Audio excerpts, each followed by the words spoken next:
Hey, Rain here. Today is yet again another build showcase, and it's CYTE-09. Today I'm going to show you 3 builds. So, let us immediately start.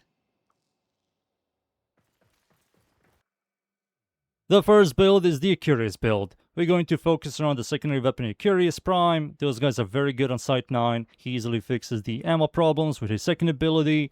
Those guys can also hit weak points, which is quite good, so we can easily cap evade, giving us invisibility, survivability. Invisibility is also going to trigger Arcane Crepuscular, giving us damage, ability strength.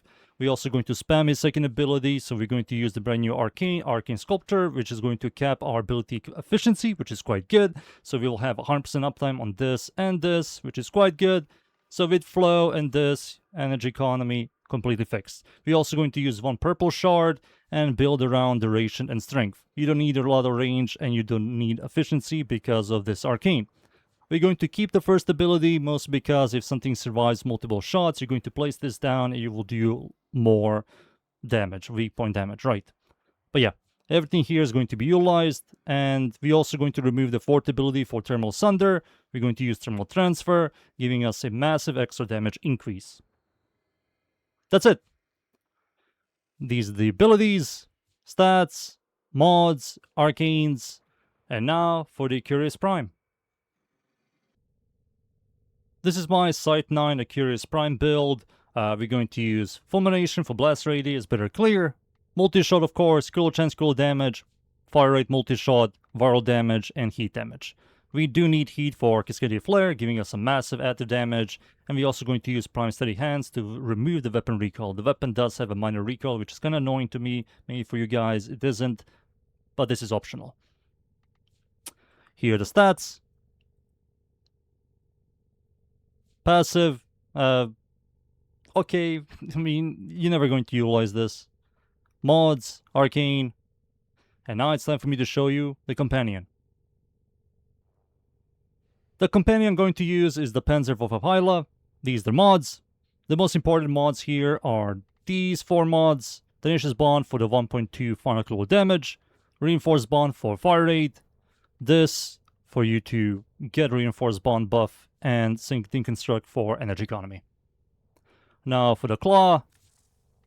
Here it is. Copy this. And now let me show you the shards. For the shards you will highly recommend to use. It's going to be triple crimsons for plus 50% ability strength instead of these purples. 1 yellow for cast speed and 1 violet for energy economy, equilibrium. And that's it. And now it's time for me to show you the Akarius build against every faction. And we're in. I'm up against the corrupted enemies first. After this, we're going to look into other factions to show people that you can sustain this against every faction.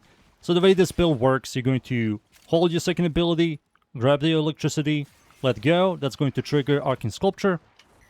175% ability efficiency. After that, you're going to go invisible with your third ability. Tap your fourth ability, hold your fourth ability to give yourself a massive blast damage, and start spamming your left click and your second ability. This way you're going to easily sustain invisibility, you will have a massive clear, good damage, overall one of the best DPS from Akarius. Other, what do you call them, other Warframes have to use something like Energize Mutation. This guy doesn't. His Energized Mutation is his 2, and it's like 10 times better than Energized Mutation. You can see I'm already at 66 seconds invisibility from the third ability, easily sustaining everything. With the purple shard, flow, and Arcane Sculpture, energy economy completely fixed. You don't have to worry about that at all against any faction and any tile and any game mode. You're always going to be full. Really good damage. Now let me show you against other factions, like Murmur for example. Now against the Murmur, same thing. What's this? Slash, whatever.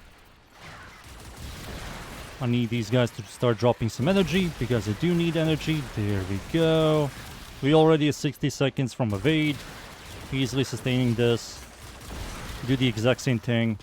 Grab this, go invisible, thermal sunder, hold tap, and start spamming 2 and left click. And jump. That's the gameplay loop. We can also shield gate, because we do have Augur secrets. Helps with survivability, of course. Now versus the Corpus.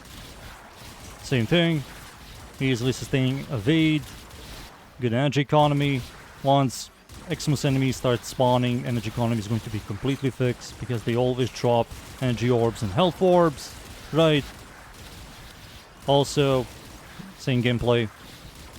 Same clear speed. Now against the infested enemies, same thing.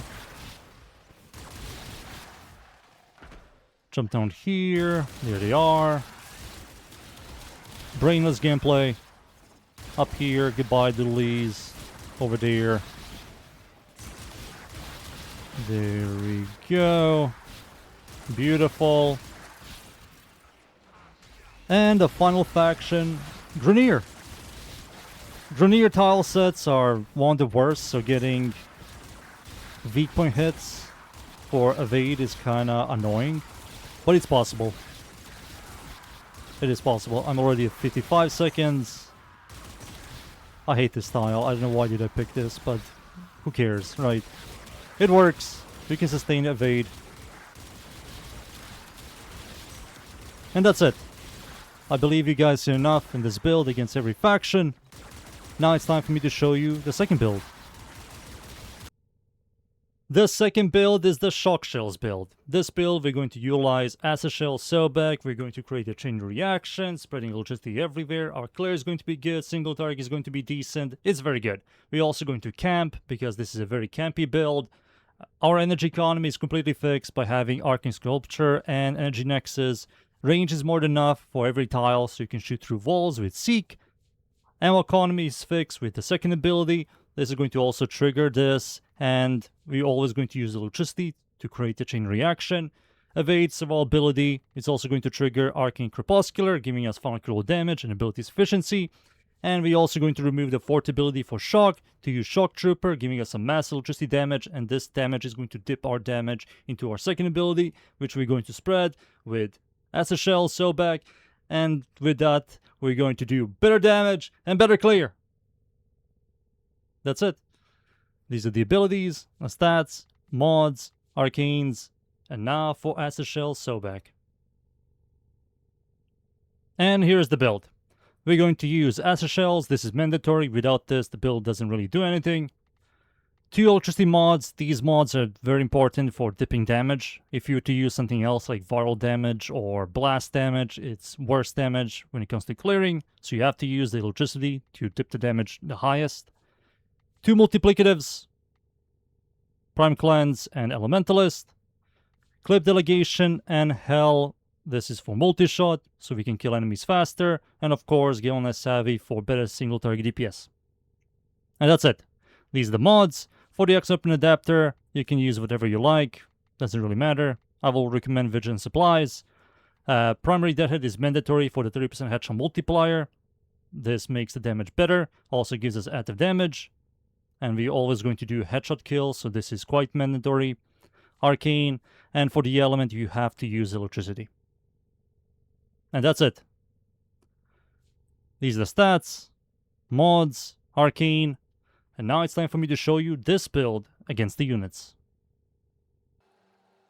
Alright, let's start. We're going to hold our second ability, grab electricity, go invisible, place down your first ability twice like left and right, aim down sight and shoot. We're going to create a chain reaction with acid shells. You're going to shoot enemies through walls. You can see their heads thanks to Seek.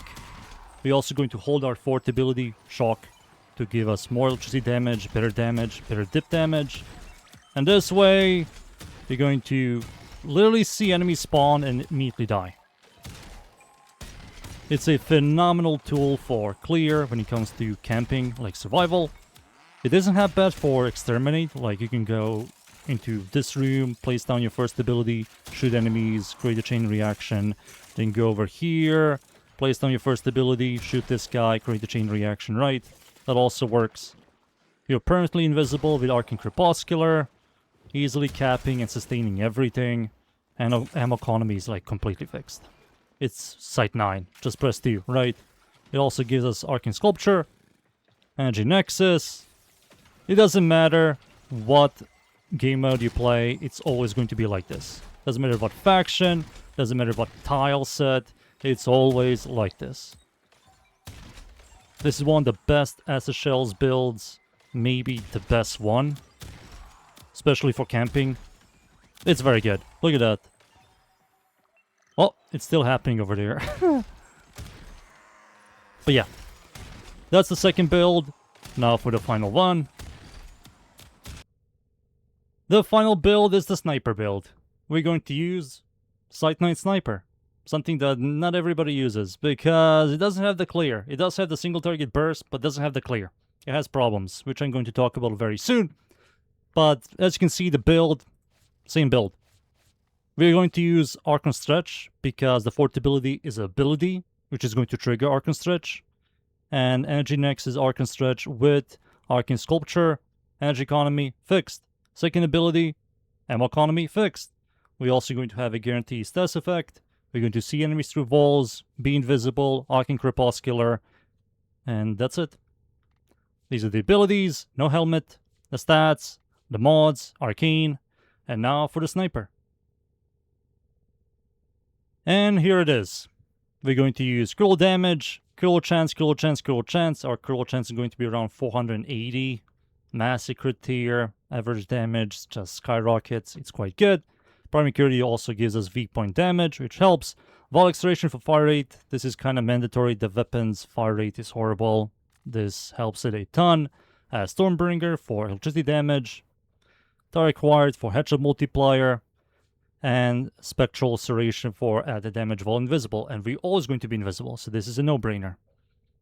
These are the mods. For the Accept Adapter, I will recommend Stabilizer for weapon recoil. The weapon does have recoil, so this fixes it. Or you can do Vision Supplies to enhance your crits if you're greedy for more crit tiers.